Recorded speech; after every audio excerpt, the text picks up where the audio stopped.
Sedikit penjelasan bahwa komunitas kami ini, Macarita itu adalah salah satu kegiatan komunitas MACE. Jadi MACE itu adalah kepanjangannya Makassar Architect Collaborative Ensemble.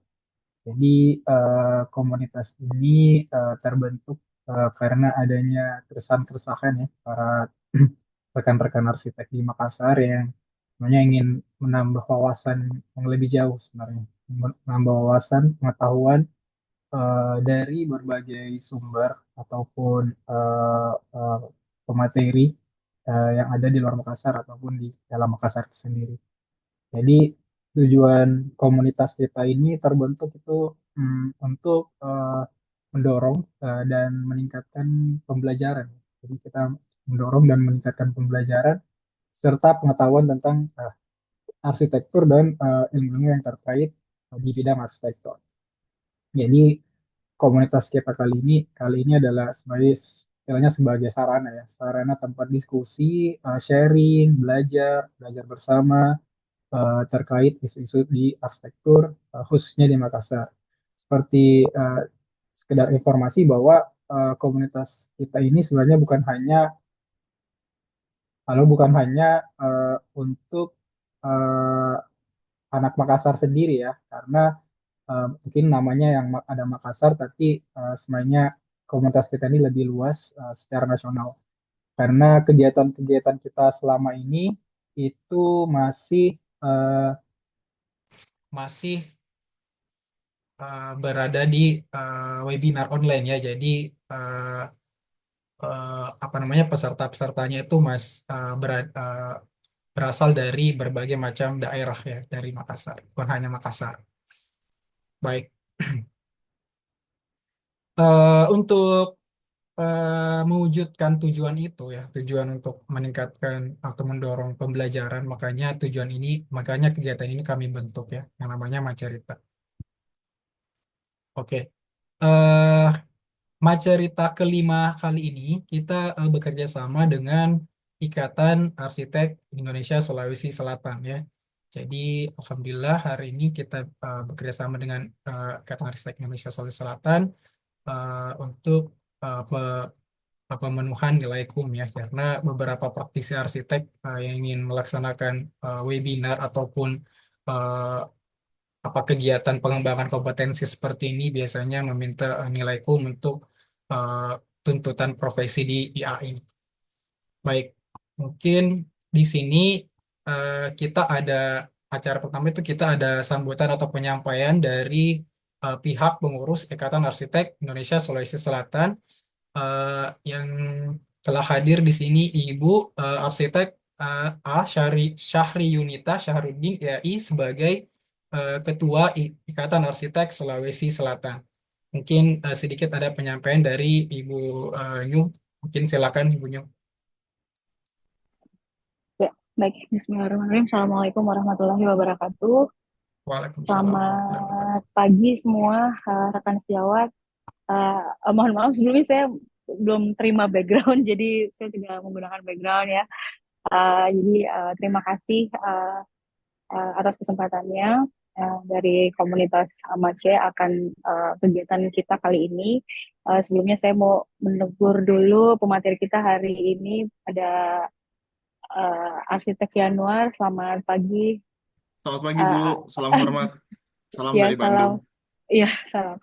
Selamat sharing kembali dengan Sulsel bersama teman-teman di Sulsel karena sebelumnya saya ingat masih Pak Yanuar bisa ikut sharing di kegiatan ASEAN Arsitek yang dikerjasamakan antara IAI nasional dengan Sulawesi Selatan, ya kan? Ada rangkaian kegiatan yang waktu itu Pak Yanuar itu sharing tentang AI gitu. Nah, dan waktu teman-teman dari komunitas Mace datang untuk menyampaikan akan kegiatan selanjutnya ini dan akan dibawakan oleh dari Pak Arsitek Yanuar juga, kami sangat menyambut baik karena kita tahu kapasitas beliau gitu. Selamat sharing kembali bersama teman-teman di sosial. Dan saya juga menyampaikan selamat untuk teman-teman Mace ya, Makassar Arsitek Kolaboratif Ensemble ya.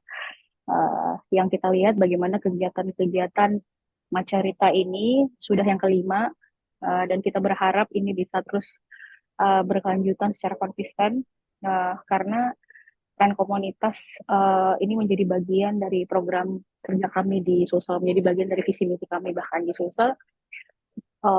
Bagaimana komunitas dan asosiasi itu bisa berperan dengan hexahelix lainnya, bisa berkolaborasi membangun profesi arsitek di Sulsel.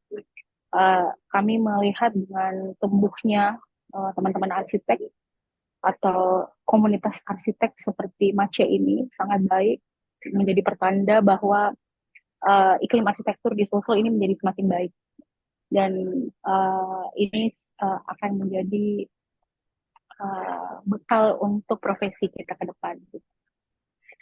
Tadi juga sudah disampaikan bahwa tujuannya bagaimana komunitas Mace dan teman-teman ini bisa mendorong dan meningkatkan pembelajaran khususnya dalam bidang arsitektur.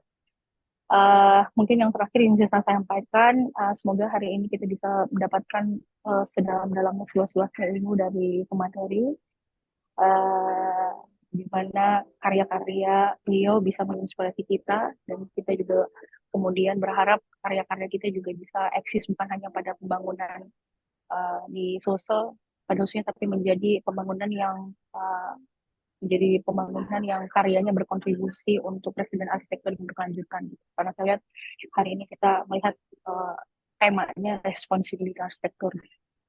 Jadi sekali lagi selamat dan kami terus berharap kegiatan-kegiatan seperti ini bisa tumbuh dan berkolaborasi dengan baik dengan Ikatan Arsitek Indonesia. Terima kasih. Assalamualaikum warahmatullahi wabarakatuh. Waalaikumsalam warahmatullahi wabarakatuh. Terima kasih penyampaian dari Ibu Syarionita sebagai Ketua Ikatan Arsitek Indonesia Sulawesi Selatan.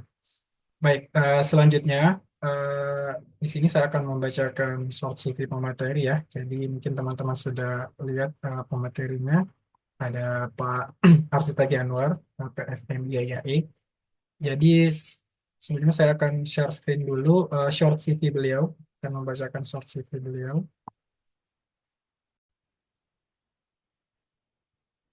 Eh, Baik, jadi nama nama beliau arsitek Yanwar Pratama Firdaus, STNB MBA IAI.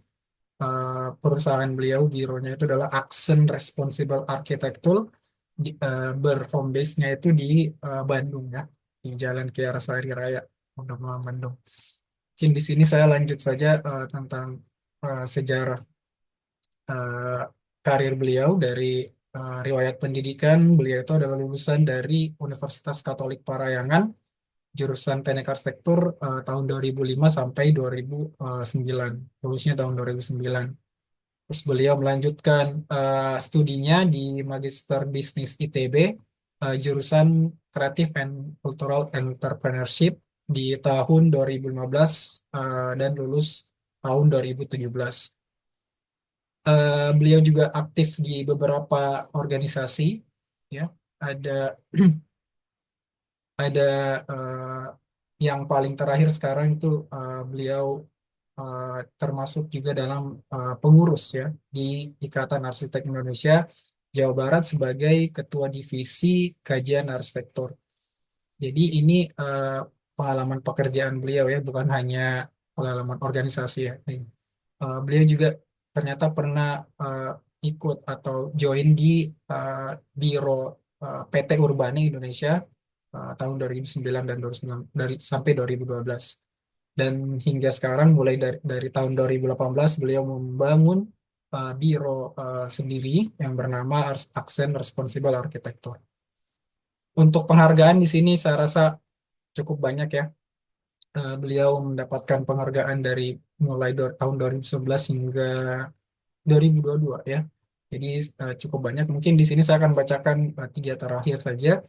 Pada tahun 2021 itu beliau mendapatkan penghargaan di Reshape Indonesia Circuit Micro Housing Rapid Challenge by Autodesk. Tahun 2022 mendapatkan penghargaan dari Good Design Indonesia tentang role di digital platform ya, dan Good Design Indonesia lagi di Paperform Digital Platform. Terus beliau juga aktif memberikan talks ya ataupun kuliah, eh, ini adalah sejarah academic presentation beliau. Mungkin yang terakhir ini di tahun 2024 eh, memberikan kuliah di International Symposium dan Workshop on Sustainable Buildings di Cities and Communities SBCC 2024 di UPI ya, di Bandung. Terus beliau juga sering menjadi speaker ya di beberapa acara. Ini sudah banyak sekali ya. Hingga hari ini ya, beliau kami undang oleh komunitas Mece untuk memberikan materi ya. Terus ini ada beberapa proyek-proyek yang beliau laksanakan. Mungkin ini akan diperjelas lagi pada materi nanti. Baik, selanjutnya mungkin saya sapa saja. Gimana? Halo Pak, Pak Yanwar, kabar? Selamat Selamat pagi pagi, Pak. Mas Wira. Apakah ini full screen-nya udah kelihatan? Ya, udah aman. Siap. Baik. Ya, Salam jadi hormat teman-teman di Makassar. siap. Baik, tanpa berlama-lama lagi, mungkin langsung saja Pak Yanwar memberikan pemaparan materi kita hari ini yang topik kita hari ini tuh berjudul retrofitting ya, retrofitting longevity in architecture. Mungkin nanti diperjelas oleh penjelasan Pak Yanwar sendiri. Baik, waktu dan tempat dipersilakan. Silakan Pak Yanwar. Ya, terima kasih teman-teman, Mas Wira, dan teman-teman IAI di Sulsel. Saya mengucapkan banyak terima kasih sudah diundang. Tapi lebih seru sebenarnya kalau offline, soalnya saya suka banget makanan-makanan Ya, di Makassar. ya, Nah, kali ini sebenarnya di Sabtu yang cerah, kalau di Bandung, saya mau sharing sedikit. Mungkin banyak curhatnya nanti ya. Kita santai aja lah, informal. Kemarin juga kita ngobrol sore sampai malam sama teman-teman Mace ya. Jadi nggak kerasa aja sebenarnya. ya, Jangan jangan anggap saya pemateri itu ilmunya lebih banyak, enggak sih. Di sini saya melihat banyak teman-teman yang ilmunya lebih banyak dari saya. Saya sebenarnya banyak lebih mengungkapkan kecemasan sebenarnya di arsitektur. Nah, kecemasan-kecemasan saya ini sebenarnya saya ungkapkan lewat karya. Jadi banyak juga yang fungsinya karya saya adalah protes kepada beberapa kebijakan dan arsitektur itu sendiri gitu. Jadi coba saya biarkan saya memberikan presentasi tentang retrofitting. Jadi longevity in architecture. Jadi saya melihat sebenarnya di arsitektur itu sendiri beberapa tahun terakhir setelah COVID ini mengalami perlambatan. Baik dari beberapa karya saya sendiri maupun beberapa karya di sekitar saya. Ada beberapa faktor sih sebenarnya yang mempengaruhi gitu. Jadi kalau misalnya saya lihat sendiri di Indonesia ya, saya juga pernah ke beberapa kota di Sulawesi. Saya melihat bahwa sebenarnya climate change ini adalah sesuatu yang terjadi di Indonesia. Bahkan katanya di 2020 di Sulawesi ini sampai 38 derajat. Saya nggak kebayang sih, karena itu saya orang gunung gitu ya, 30 derajat aja saya udah curhat di X gitu. Apalagi kalau misalnya orang sana gitu. Nah, di sini tuh sebenarnya ada beberapa faktor yang mempengaruhi. Memang sebenarnya kalau kita ngomongin apa yang membuat climate change, yang paling banyak membuat climate change adalah energi, batu bara gitu ya, atau kendaraan. Tapi kalau kita lihat sebenarnya building juga mempengaruhi em, climate change secara besar 27% gitu. Jadi kita sebagai arsitek dan di bidang konstruksi sebenarnya mempengaruhi lumayan banyak. Nah, terus belakangan ini kita juga melihat bahwa ada beberapa faktor yang mempengaruhi pertumbuhan ekonomi. Jadi, kalau saya dan Mas Wira mungkin ya sama beberapa teman di Mace kemarin semalam diskusi gitu ya, kita itu banyak investasi di saham. Jadi dengan kita investasi di saham itu sebenarnya kita melihat dunia itu secara makro. Jadi kayak misalnya kita tahu ada perang kubu gitu ya, Rusia, Ukraina, Israel, Palestina itu mempengaruhi ekonomi secara keseluruhan. Dan ternyata Indonesia itu adalah salah satu dari 40 negara yang mengalami pemilu di tahun ini. Kita juga baru milih ya kemarin kalau di Bandung wali kota dan gubernur gitu. Banyak sekali keputusan-keputusan proyek terutama skala besar yang dialami AOKSEN itu ke hold gara-gara katanya nunggu pelantikan kepala daerah atau menunggu pelantikan presiden, wakil presiden gitu.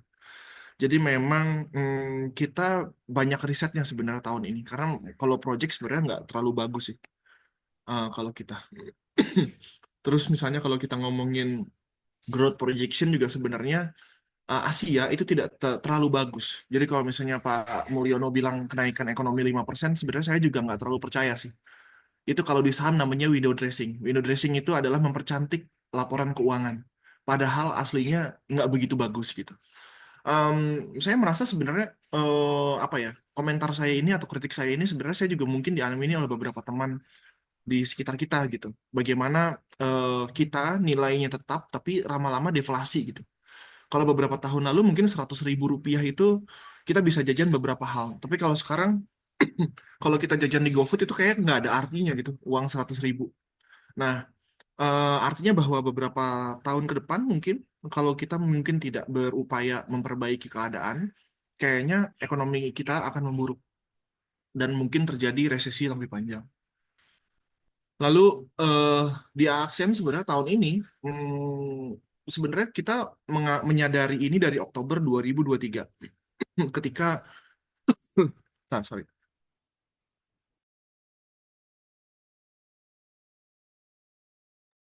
ketika ada eh, serangan Israel ke Palestina.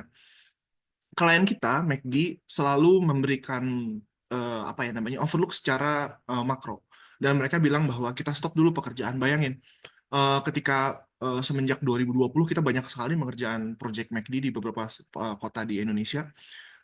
Kurang lebih setahun itu kita ngerjain sekitar 15 sampai 18 cabang, tapi ketika tahun ini sangat sedikit sekali. Mereka bilang bahwa ini adalah salah satu keputusan yang mungkin kita juga tidak bisa ambil karena kecaman dari warga dunia terhadap McD itu terlalu besar gitu. Nah, dari situ sebenarnya 2024 kita menentukan satu tema, yaitu defensive architecture. Jadi kita itu sebenarnya sekarang memperkuat kuda-kuda kita. Kalau di saham mungkin kita memperkuat fundamental atau kaki-kaki kita. Sehingga ketika kita menghadapi badai yang besar atau misalnya proyek yang sulit, kita sudah kuat dengan ilmu atau fundamental yang sudah ada.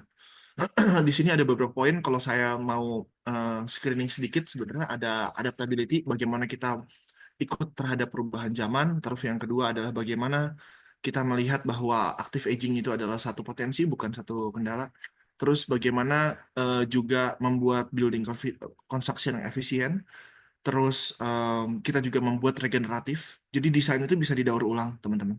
Dan yang terakhir adalah terhadap manusia itu sendiri, wellness. Kalau kita ngomongin retrofitting, judul kita yang kita sampaikan hari ini ada beberapa hal yang sebenarnya kita mau sampaikan. Yang pertama adalah bagaimana em, energi konsumsi itu menjadi satu eh, concern kita, karena kita melihat bahwa em, tadi bangunan ya merupakan satu penyumbang yang besar di perubahan zaman.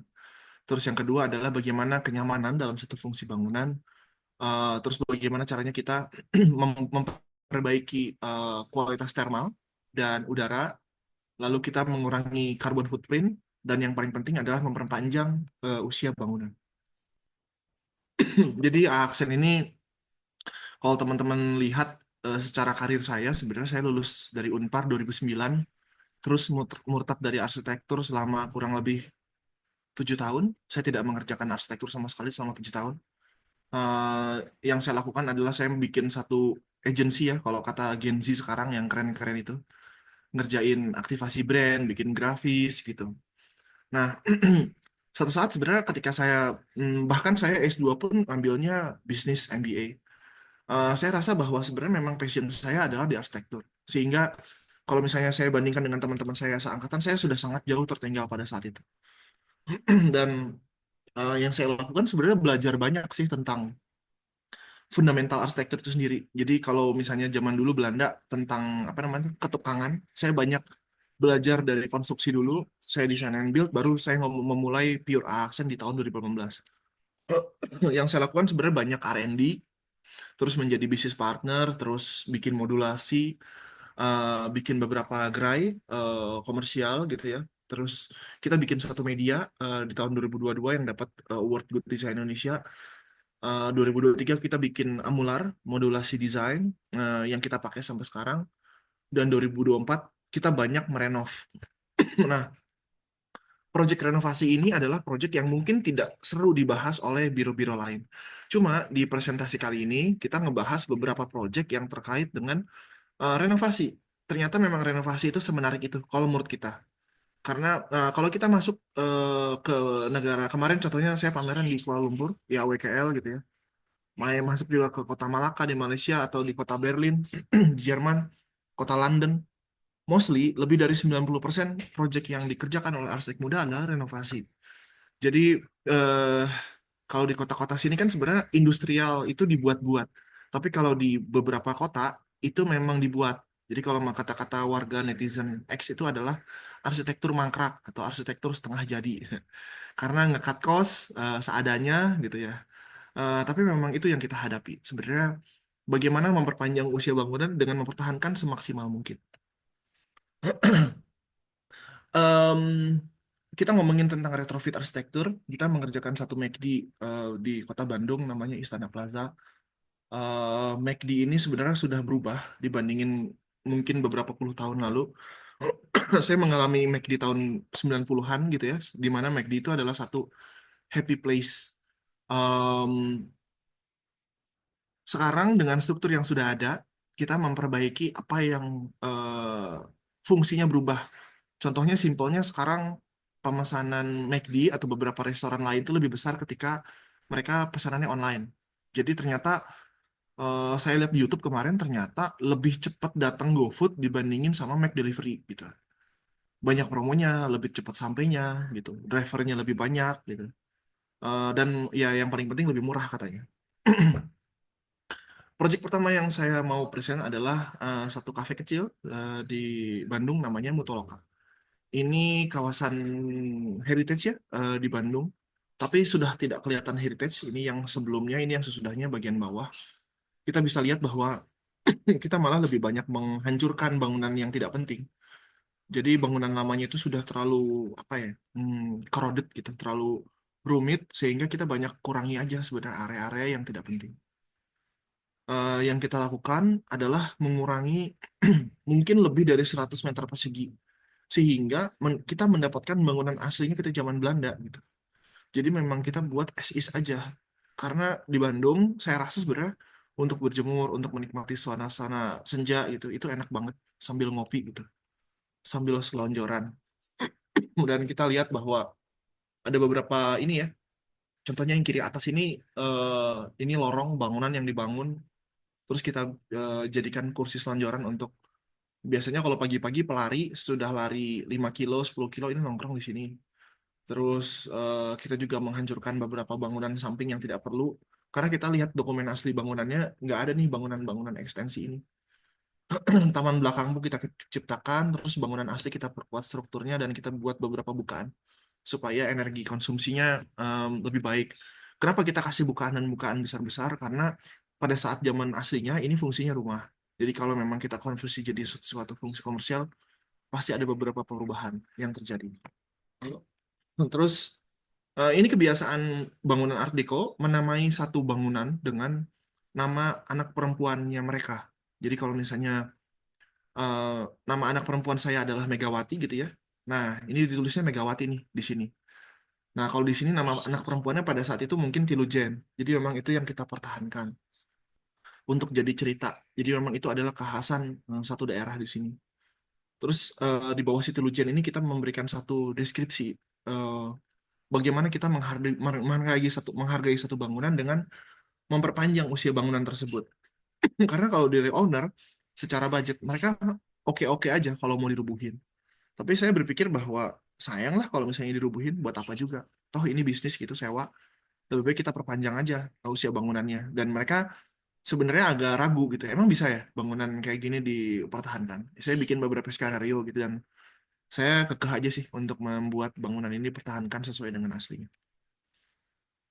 Pada prosesnya sebenarnya memang kita belajar dari warna terakota, material aslinya, kita bikin jadi satu struktur, terus diliput juga oleh beberapa media terkait dengan modularity dan pemilihan warnanya. Ada satu fitur ya di websitenya dan di Instagram kita namanya Aksen Detail. Ini tuh kayak semacam pesulap yang memberikan rahasia. Kita bongkar aja nggak masalah. Toh ini demi ilmu pengetahuan. Jadi kalaupun memang ditiru pun ya nggak masalah gitu. Seru gitu kalau memang ditiru. Karena saya menyadari waktu saya kuliah, saya kesusahan sekali mendapatkan gambar kerja yang informatif. Jadi memang hal itulah yang membuat saya, ya udah kasih aja lah gitu. Ternyata memang itu adalah satu fitur yang paling disukai di beberapa sosial media kita gitu. Ini beberapa aktivitas yang paling seru dari ngedesain itu adalah melihat proses jadi. Jadi bagaimana kita direspon. Direspon ini bukan berarti selalu direspon baik ya. Banyak juga yang merespon buruk gitu. Kayak misalnya bangunan ini selalu penuh kebetulan pagi siang sore sehingga kapasitas parkirnya itu membludak. Jadi mempengaruhi daerah sekitar gitu. Itu dikomplain juga.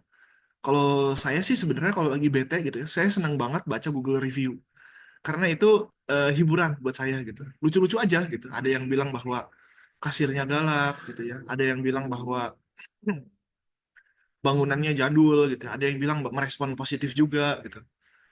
Cuma itu adalah satu penyemangat buat saya gitu untuk memperbaiki em, desain. Itulah serunya mendesain sesuatu yang komersial. Jadi bisa dilihat di publik dan kita bisa menerima respon secara langsung dari netizen.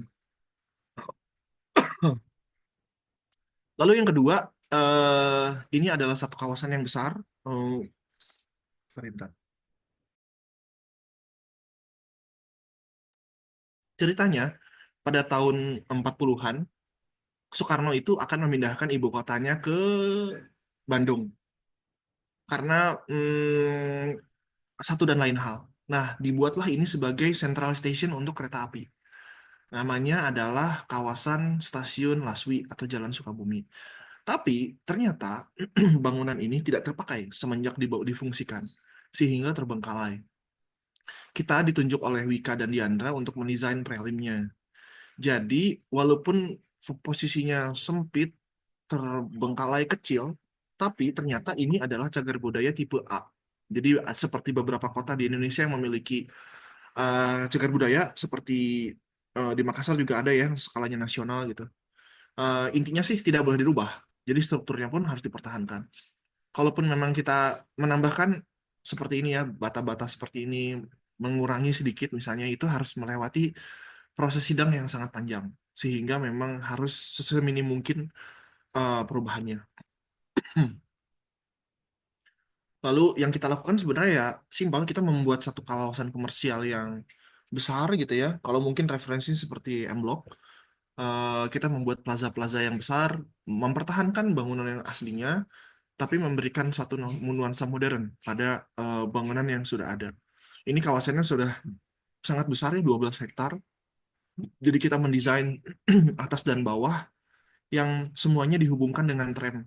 Jadi kalau di Pulau Jawa, bus rapid transportation-nya dulu dihubungkan oleh tram. Jadi kita mau mengangkat kembali romantisme tram itu untuk satu kawasan ini karena kawasannya besar sekali gitu. Kita juga mendesain si tramnya ya era 20-an gitu. Proyek selanjutnya yang sedang dibangun adalah Nata Restoran. Entah kenapa sebenarnya semenjak kita mendesain Mutu banyak sekali proyek-proyek renovasi heritage yang datang ke kita. Walaupun tidak semuanya cagar budaya, tapi kita pertahankan. Jadi ini contohnya bentuknya sangat bagus, banyak ornamennya, tapi tidak masuk cagar budaya. Saya juga bingung kenapa nggak cagar budaya gitu. Awalnya juga ownernya mempertahankan untuk udahlah dihancurkan aja. Kalau saya sih berpikir bahwa karena kawasannya dan untuk membuat satu kekhasan, saya sih bilang pertahankan aja karena seru gitu mempertahankan sesuatu yang bisa bercerita. Awalnya memang ini adalah mes militer di era tahun 40-an. Lalu saya pertahankan semangatnya. Bagian depan itu saya bikin komersial F&B berupa kafe, bagian belakangnya tetap hotel. Ini fungsi bangunan aslinya tidak terlalu jelek sebenarnya, walaupun sebenarnya struktur bagian dalam dan kuda-kuda seperti bangunan lain pada zaman masanya itu dirayapin. Jadi memang kita mengganti kuda-kudanya sekarang memang sudah mau mau tidak mau jadi metal karena kuda-kuda kayaknya sudah tidak bisa dipertahankan. Ini kita overlay dengan fungsi aslinya, artinya memang kita tidak merubah sama sekali, hanya menambahkan satu fungsi kanopi dan di sampingnya saja. Kita membongkar bangunan-bangunan yang tidak perlu, seperti strategi kita sebelumnya gitu ya, supaya bangunan utamanya berbicara. Kita membuat bangunan dengan nuansa modern, tapi di bangunan yang lama, Art Deco. Nah, sekarang kita masuk ke beberapa project yang tidak terlalu heritage, tapi terlalu masih ngomongin tentang renovasi. Jadi kita dihubungi McD sebelum pandemi untuk mengerjakan. Pada saat itu sebenarnya kita kaget aja, kita satu biro baru yang mungkin timnya masih kecil, sampai sekarang juga masih kecil sih. Pace-nya juga tidak terbukti, tapi em, mungkin karena kita mencoba mempublikasi dan mendokumentasi karya kita, mereka melihat keseriusan kita dalam berkarya gitu. Jadi kita disodorkan oleh beberapa non-disclosure agreement bahwa kita tidak boleh mempublish beberapa gambar kerja, gitu, terutama equipment-nya McD. Kita hanya boleh mempublish apa yang sudah dipublish oleh mereka. Jadi memang ini semacam footnote bahwa memang yang sudah saya presentasikan sudah di approval oleh McD. Project yang menurut saya paling menarik itu adalah project yang sekarang baru beres. Ini di Arta Gading di Jakarta. Bangunan sebelah kiri ini didesain oleh Jeffrey Budiman, senior kita, idola saya. McD yang tidak terlalu McD karena sangat seru bentuknya gitu ya. Jarang sekali McD full hitam gitu ya dengan fasad perforated. Nah, kita bikin bangunan ekstensi di sebelahnya. Kenapa dibikin bangunan sebelahnya? Karena memang kebutuhan kitchennya nambah. Cuma eh, dari McD dan saya tidak mau ngegabungkan McD yang sudah ada. Sayang sekali karena itu adalah satu keberhasilan menurut saya untuk Pak Jeffrey Budiman mendesain McD yang sebagus ini. Masalahnya adalah kitchennya itu di bangunan baru semua. Jadi memang bangunan lama itu fungsinya pure untuk dine in dan take away gitu. Sehingga yang dilakukan oleh Aksen adalah kita melakukan sirkulasi secara horizontal. Jadi kita menggunakan lift makanan yang menghubungkan dapur dengan fungsi bangunan baru. Jadi kalau teman-teman lihat di TikTok yang viral itu, kita lumayan rumit nih mendesain lift. Jadi kalau misalnya teman-teman pesan, nanti akan ada lift yang secara horizontal menyambungkan makanan dari gedung lama, gedung baru ke gedung lama. Kira-kira seperti ini tray makanannya. Lumayan rumit untuk ngulik elektrikal dan segala sesuatunya, walaupun sebenarnya ini adalah satu yang biasa sebenarnya di luar negeri. Jadi kalau kita lihat di airport, misalnya di Australia, dapurnya di bawah, takeaway dan dine-in-nya di atas. Jadi liftnya vertikal. Seperti ini juga pakai rel. Jadi dijepit gitu ya makanannya, terus disambungkan. Jadi bangunan baru itu ya eh, besar sekali sebenarnya kitchennya. Jadi sekarang kalau kita bisa summary, sebenarnya McD itu kitchennya dan equipmentnya makin banyak, dine-in-nya makin sedikit. Karena orang yang makan McD di rumah lebih banyak sekarang daripada orang yang makan dine-in.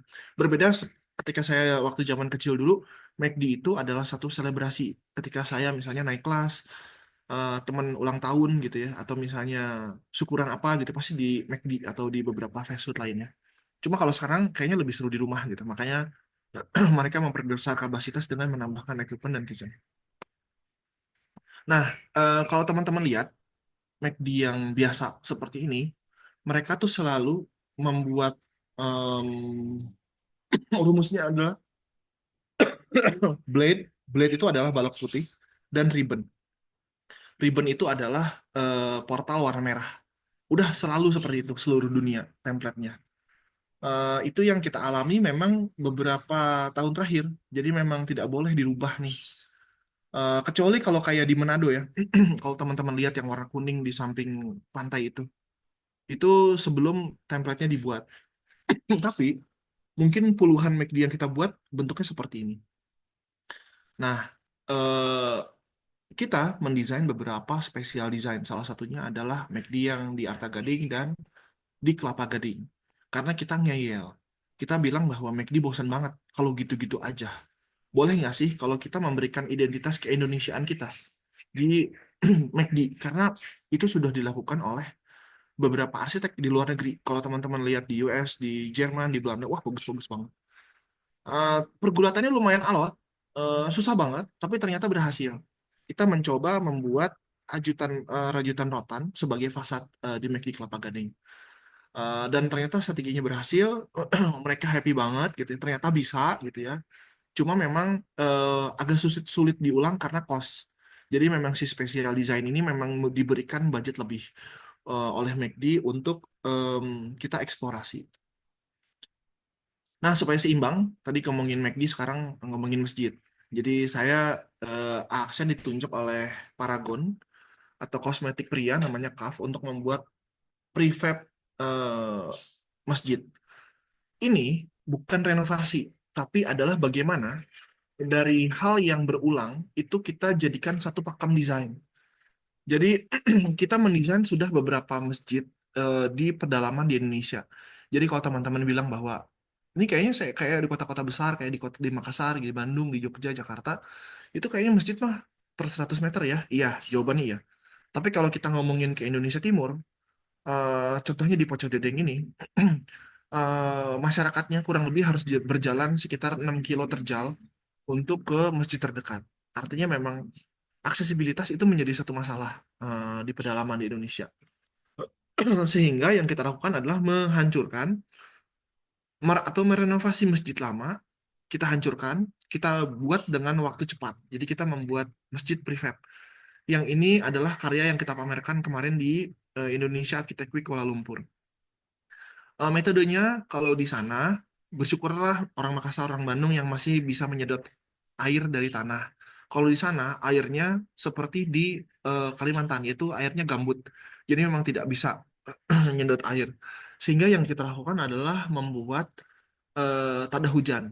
Jadi tada hujan ini adalah satu metode yang lama sekali ada. Kebetulan nenek moyang saya dari Pontianak dan sudah melakukan itu ratusan tahun. Dan ini adalah proyek yang berhasil secara mekanikanya gitu. Kalau secara desain, kalau menurut saya sih biasa aja. Gimana caranya ngebangun masjid yang harganya 300 juta, kalau menurut saya ya, dibangun dalam waktu 1 bulan, juga dibangun oleh warga sendiri gitu. Dan metodenya mudah. Karena prefabrikasinya itu dibangun di Surabaya pakai kapal, di shipping ke Labuan Bajo, terus disalurkan lewat jalan darat. Jadi memang ya sesusah ini gini. Truknya tuh ambles beberapa kali ketika ngirimin ini nih sesuatu yang berat kayak paving block. Tapi memang paving block itu satu benda yang kita kirim terakhir. Sisanya sebenarnya yang teman-teman lihat di sini semuanya ringan. Strukturnya metal, atapnya juga metal, sisanya pengisinya kaca.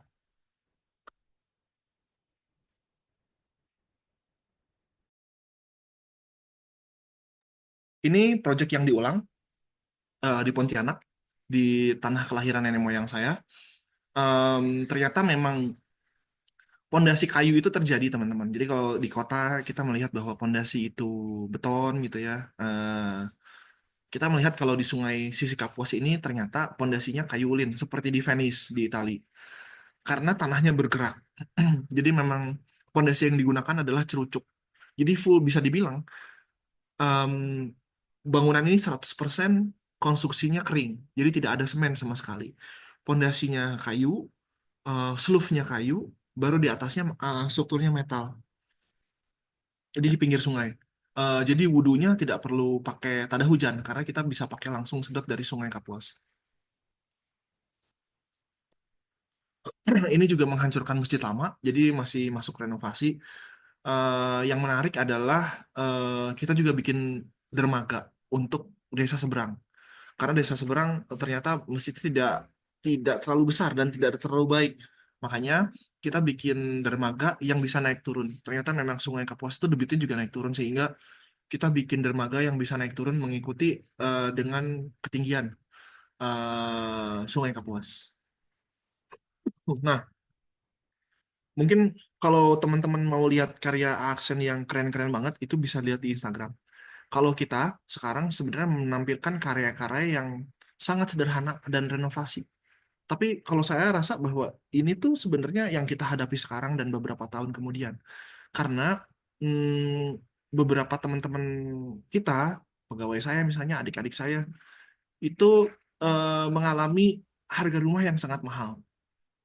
Jadi sekarang kalau misalnya UMR di Bandung contohnya 3 jutaan, kalau di Jakarta 4,5 juta, itu teman-teman perlu menabung berpuluh-puluh tahun hanya untuk mendapatkan rumah tipe 36. Nah, kecemasan itulah sebenarnya yang membuat saya mencoba gitu. Bisa nggak sih saya mencoba memecahkan permasalahan yang ini yang mungkin saya juga hadapi nih gitu. Bahwa ternyata ada 11 juta sebenarnya housing backlog di Indonesia. Dan ini masalah besar sebenarnya. Jadi solusi untuk housing kalau menurut saya ada juga beberapa yang bikin bangunan tinggi. Nggak masalah juga. Cuma untuk di perkotaan ada beberapa kasus low low landed houses yang sebenarnya memang kita harus pecahkan gitu. Nah, masalahnya adalah market di Indonesia juga market Indonesia secara bonus demografi itu didominasi 50% di bawah umur 30 tahun. Artinya bahwa mereka sekarang opsinya masih tinggal sama orang tua gitu ya, atau masih ngekos, atau memang kebanyakan tidak memprioritaskan rumah itu sebagai em, prioritas mereka. Sehingga kita melihat bahwa kayaknya kita harus pecahkan masalah ini gitu. Kita harus memberikan sumbangsi kecil aja, walaupun tidak bisa untuk semua. Kita juga sudah bikin beberapa metode prefabrikasi untuk micro house yang ada di Indonesia. Cuma ternyata undang-undang di PUPR Indonesia itu struktur yang masih diperbolehkan oleh perbankan dan KPR itu adalah struktur beton bertulang. Jadi ini sangat berbanding terbalik dengan apa yang diwariskan oleh leluhur kita di Indonesia. Konsumsi prefab, kalau di Jogja pakai joglo gitu ya, kalau di Indonesia pakai badakhai gitu ya. Dan inilah tipe-tipe rumah yang kita hadapi. Saya rasa sebenarnya seluruh Indonesia sama. Mau berapapun tanahnya, yang dibangun adalah tipe 36. 6 kali 6 dengan 2 kamar gitu ya. Nah, masalahnya kalau kita lihat bangunan sebelah kiri, kalau mereka ada apa namanya, ada anak, ada fungsi baru, pasti mereka naikin ke atas gitu. Tanpa mereka sadar bahwa ternyata memang ini sangat berbahaya karena strukturnya tidak dihitung dengan baik. Jadi hanya sekedar ditumpangin saja gitu. Itu artinya bahwa kayaknya rumah apa ya, rumah perumnas eh, template ini harus dirubah kalau menurut saya gitu. Karena ini sudah lebih dari 50 tahun. Orang tua saya beli rumah di daerah Margahayu, Bandung Timur, sudah beli dari 50 tahun, bentuknya masih seperti ini aja.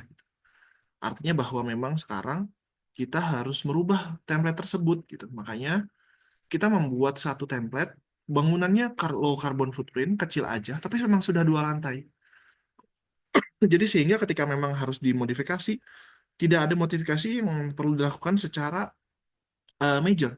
Jadi memang kita harus menambahkan bangunan di lahan yang baru di sebelahnya saja. Ini yang sudah terjadi, Amular yang kita buat di Antapani, di Bandung. Cuma memang ternyata karena harganya ekonomis, kita salah sasaran.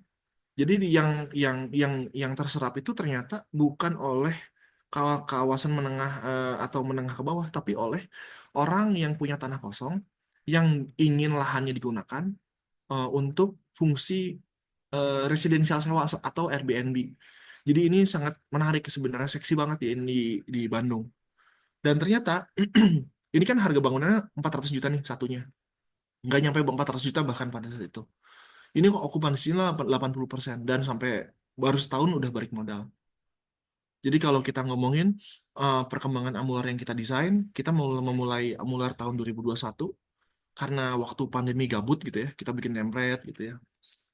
Kebangun nih tahun 2022, terus kita kerjasama dengan satu portal arsitektur namanya Sobat Bangun untuk membuat satu template yang kita jual secara desainnya saja. Jadi ngebangunnya oleh masing-masing klien dan ini sudah terbangun beberapa titik. Dan yang terakhir tahun 2023 kita membuat satu model Amular yang koefisien KDB-nya hanya 50%. Artinya, teman-teman bisa menambahkan KDB 10-20% tergantung daerahnya untuk penambahan fungsi bangunan. Nah, ini adalah 3 model Amular yang kita desain, tipe 43 yang harganya 380 juta, tipe 59 harganya 460 juta, tipe 74 harganya 490 juta. Ini maksudnya bukan jualan ya, tapi eh, memberikan rasio bagaimana fungsi bangunan. Orang Indonesia kebutuhannya gitu-gitu aja kok, 2 kamar, 3 kamar tidur, tapi cukup banget untuk perluasan atau misalnya ekspansi bangunan di kemudian hari. Contohnya yang kita bangun di Mintaro ini memang Amular itu memiliki kekurangan, yaitu tidak boleh dirubah desainnya ya, as is aja seperti itu gitu. Karena kalau misalnya memang harus dirubah desainnya, datangnya ke Aksen bukan ke N Company.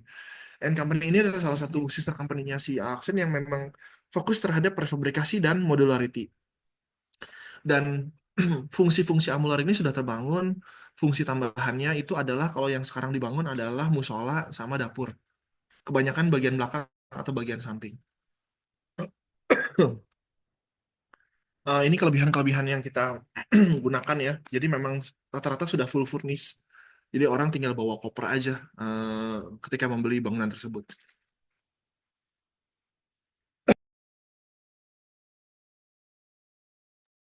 Terakhir mungkin yang terkait dengan efisiensi, kita ngobrolin tentang apa yang kita buat di kantor kita sendiri di Bandung, karena kita melihat bahwa Indonesia memiliki banyak sekali kayu ya. Di Ciamis, lembur istri saya, banyak sekali kayu yang bisa dipakai. Metodenya adalah direndam. Jadi kita di Pulau Jawa itu terletak pada ring of fire, apa cincin api atau tanah vulkanik. Sehingga ketika kita menyimpan kayu atau bambu atau apapun yang berbau natural disimpan di dalam kayu, di dalam tanah, itu tanah kayunya akan jadi lebih kuat. Metode inilah yang kita gunakan. Jadi kita menggunakan kayu yang lunak atau softwood. Kenapa kita pakai softwood? Karena panennya cepat. Panennya hanya 5-7 tahun. Berbeda dengan kayu ulin yang lebih dari 30 tahun panennya. Nah, kalau misalnya kayu ulin itu adalah grade 1, ini kita menggunakan beberapa kayu softwood seperti Albasia dan kayu Borneo untuk struktur. Jadi memang ini adalah hal yang sangat radikal untuk digunakan kalau di konstruksi kayu. Cuma dengan metode pengawetan purba tersebut, kita berhasil menggunakan kayu tersebut sebagai struktur. Jadi kalau misalnya di beton mah namanya shear wall atau beton pemikul beban. Jadi tidak perlu lagi ada kolom dan balok. Nah, konstruksi seperti itulah yang kita pakai. Jadi kalau kita lihat, teman-teman lihat di tengah ini, sebenarnya memang modulnya 8 feet, 9 feet, dan 10 feet yang hanya perlu dipindahkan modul-modulnya dengan orang yang punya stool sederhana saja gitu. Jadi bisa laki-laki atau perempuan sebenarnya. Harapannya sebenarnya ini jadi satu sumbangsi untuk Indonesia ketika daerah rawan bencana. Karena sambungannya benar-benar ini tidak menggunakan semen. Semen dan beton itu hanya digunakan di pondasi saja. Kalau misalnya beberapa daerah khusus seperti Pontianak bahkan lebih murah kalau misalnya pondasi pakai kayu ulin gitu. Cuma di beberapa daerah kayaknya masih kemahalan kalau misalnya pakai pondasi kayu. Kita pun menggunakan kayu tersebut sebagai furniture. Jadi memang si furniture ini kita gunakan dengan metode CNC. Jadi kalau teman-teman lihat ini tidak ada kolom ya sama sekali. Balok pun sebenarnya itu hanya kase untuk mengikat si struktur kayu. Sehingga struktur yang digunakan sangat sederhana. Dan kalau bisa dibilang bangunan ini sebenarnya unisex ya. Jadi bisa sebagai kafe, bisa sebagai office, bisa juga sebagai residensial atau komersial. Ini fungsi furniture yang dapat Good Design Indonesia juga di tahun 2021 karena kita menggunakan dari kayu lokal, source-nya lokal, kita tanam sendiri, dan metodenya prefab untuk furniture-nya. Ini yang kita gunakan di cabin kita. Selain kursi, kita juga bikin meja. Nah, terakhir kesimpulan dari saya, teman-teman dan Mas Wira, bahwa ternyata memang renovasi ini adalah bukan satu hal yang memalukan ya, kalau menurut kita ya. Apaan tahun ini cuma ngerenov-renov doang gitu ya. Saya sih tetap bersyukur, tetap dipercaya oleh brand-brand, oleh teman-teman untuk bisa mengerjakan dan mengawal proyek arsitekturnya. Berikut adalah kesimpulan yang mungkin saya mau sampaikan bahwa active aging itu adalah sesuatu yang wajar. Saya lebih suka merenovasi nenek-nenek untuk jadi wanita cantik daripada wanita cantik jadi lebih cantik gitu. Terus yang kita lakukan sebenarnya intervensinya sedikit saja karena kita mau mengurangi carbon footprint dan kita rasa sebenarnya meregenerasi desain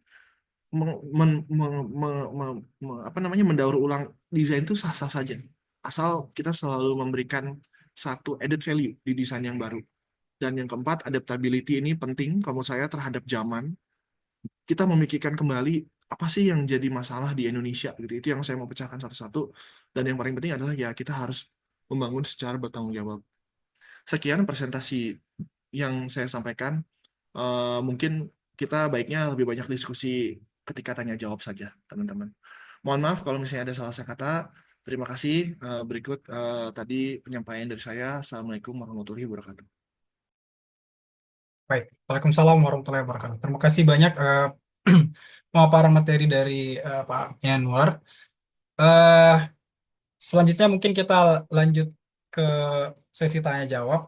Mungkin ada teman-teman yang ingin berdiskusi, sharing ataupun bertanya, boleh di kolom chat ataupun silahkan raise hand ya supaya bisa lebih interaktif dengan memberikan open mic ataupun kameranya dinyalakan.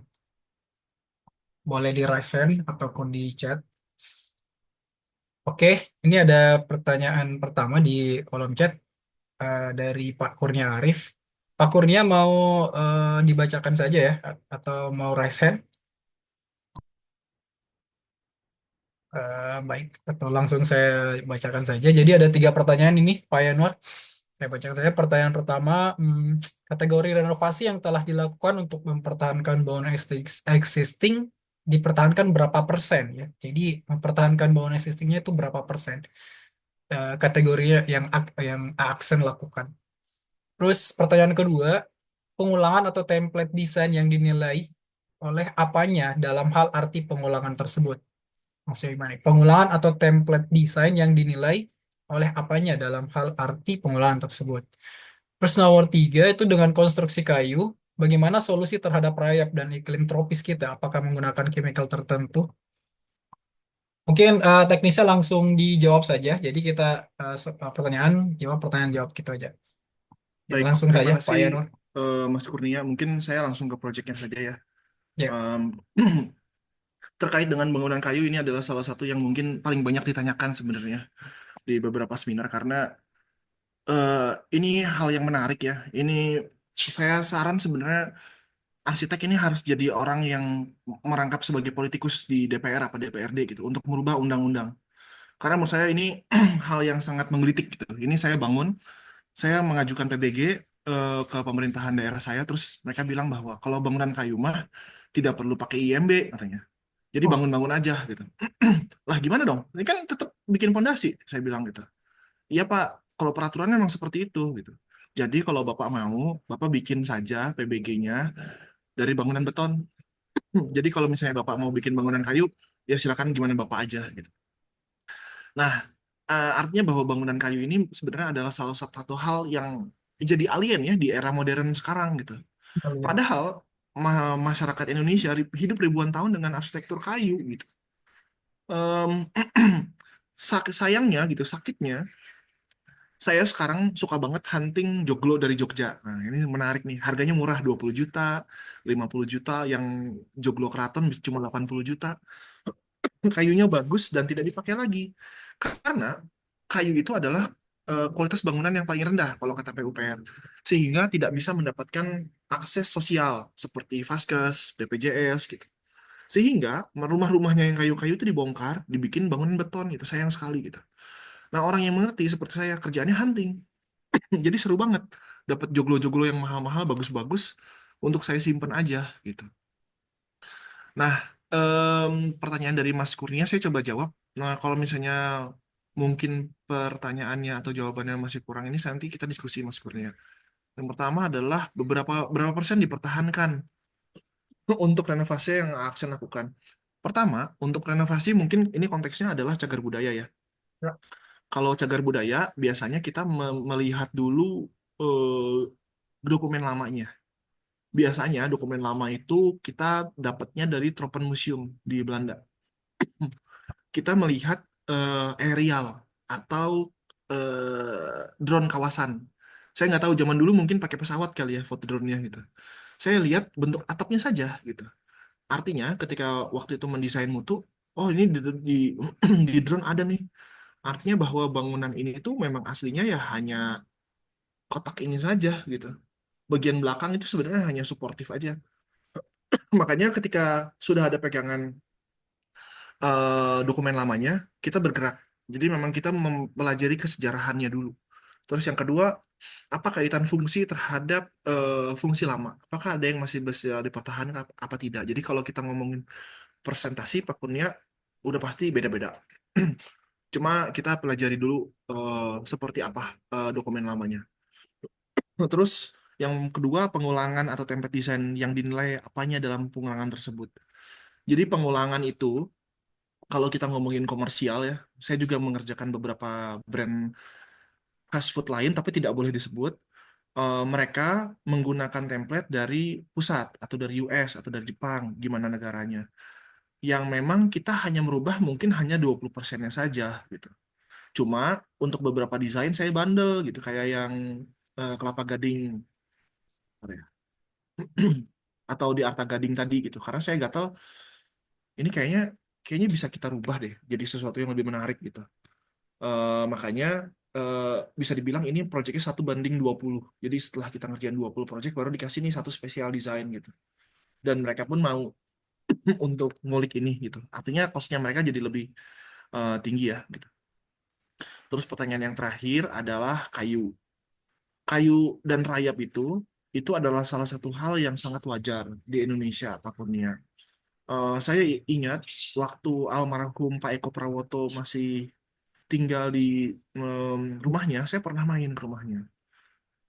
Hal inilah yang saya pakai sampai sekarang, bahwa bangunan kayu itu adalah bangunan yang harus ditempati, yang harus dirawat. Jadi memang tidak bisa kalau bangunan kayu itu tidak ditempati, seperti kantor kita gitu. Tiap hari Pak Eko Prawoto tuh nyapu, dia melihat kalau misalnya ada rayap atau ada laron. Jadi kalau teman-teman harus tahu, laron yang terbang ketika hujan beres itu adalah rayap juga. Itu adalah calon ibu rayap. Jadi ketika hindak, jadi kalau ketika orang mikir bahwa laron selalu merayap, selalu datang dari tanah, itu salah. Karena bisa juga terbang. Nah, satu-satunya proteksi yang bisa kita lakukan adalah yang ngecekin setiap bangunan gitu. Karena secanggih apapun vendor pembasmi hama, itu pasti tetap juga akan luput terhadap waktu. Karena yang perlu dilakukan juga untuk pembasmian hama, terutama rayap, adalah juga maintenance rutin gitu ya, untuk disemprot ulang-ulang gitu. Nah, strategi yang menarik yang saya belajar dari Pak almarhum Eko Prawoto adalah memberikan makanan aslinya. Jadi di samping bangunan kayu, kita ngasih kayu-kayu seger yang masih baru panen gitu ya, disimpan aja. Nanti rayapnya ke sana semua. Jadi memang itu adalah hal yang menarik sih menurut saya gitu. Daripada menghancurkan, lebih baik memberi makan aja. Tapi kayu-kayu yang baru gitu. Nah, ketika mereka sudah berkumpul, nah terserah mau dibakar gitu ya si kayunya atau mau dibuang supaya tidak merusak bangunan kita. Jadi kalau saya sih lebih percaya Pak Eko Prawoto ya, daripada pakai chemical lebih baik pakai metode natural yang diajarkan oleh Pak Eko Prawoto. Begitu kira-kira Pak Kurnia dan Mas Wira. Silakan kalau Baik, misalnya masih mau diskusi. oke. Ada lagi yang ingin ditanyakan, teman-teman? Hmm, kalau ini saya ada sedikit pertanyaan ya, Pak Yanur ya. Tadi kan bahas tentang renovasi cagar budaya, bangunan cagar budaya. Eh, itu integrasi elemen arsitektur lama dengan elemen baru itu seperti apa ya? Terus mungkin kaitannya dengan klien sebenarnya ini. Kalau misalkan kliennya dia ternyata bangunannya itu adalah bangunan cagar budaya, terus eh, diminta untuk renovasi atau restorasi. Tapi perubahannya itu ya mungkin minim, minim, minim saja, mungkin di bawah 50% atau mungkin di bawah 30%. Terus kliennya komplain seperti itu, kok nggak ada perubahan kan? Saya mintanya renovasi, saya maunya dipercantik, saya maunya di ini. Terus bagaimana komunikasi Pak Yanwar tuh ke klien seperti itu? Ya, Ya, jadi memang bangunan klasik itu bukan untuk semua orang sih, Mas Yura. Artinya memang bahwa gaya seperti ini tidak bisa dipaksakan. Cuma kalau saya pendekatannya adalah biaya. Jadi saya bilang lebih baik mempertahankan fungsi aslinya dengan nyawa yang asli daripada bikin baru lebih mahal tapi kehilangan keciriannya gitu. Nah, strategi saya ini ada yang berhasil saya lakukan, tapi ada juga yang kliennya menolak gitu. Jadi menurut saya nggak masalah juga gitu. Setelah saya cek, oh bukan cagar budaya dan tidak di kawasan cagar budaya, lebih banyak manfaatnya daripada mudaratnya ketika dihancurkan. Ya sudah, karena biasanya bangunan yang dihancurkan itu biasanya bagian bawahnya untuk bikin basement atau bisa buat parkir lantai dasar gitu. Jadi memang tidak ada alasan untuk dipertahankan dan secara kemanfaatan pun sebenarnya lebih jauh kalau misalnya dihancurkan. Itu nggak masalah. Nah, cuma untuk beberapa case seperti ini, saya itu voluntari melakukan konservasi cagar budaya. Karena kalau menurut saya sebenarnya ini adalah satu kekhasan gitu. Di sebelah-sebelahnya di bangunan mutu ini, bangunan aslinya masih banyak. Jadi orang bisa membandingkan rumah aslinya seperti apa, nah rumah yang dirubah sebagai komersial seperti apa. Dan itu sebagai daya tarik. Jadi sekarang mulai banyak orang-orang yang suka cagar budaya mampir ke bangunan ini untuk hanya sekedar membandingkan dan memperlihatkan bahwa oh ini ada sense design gitu ya, sense heritage di sini gitu. Dan ternyata ini tuh kebetulan kliennya umur 20 tahun. Jadi mereka tidak paham sebenarnya tentang bangunan heritage. Tapi setelah mutu ini sukses, sekarang saya lagi ngerjain kafe yang lain. Ternyata dia jadi suka bangunan heritage gitu.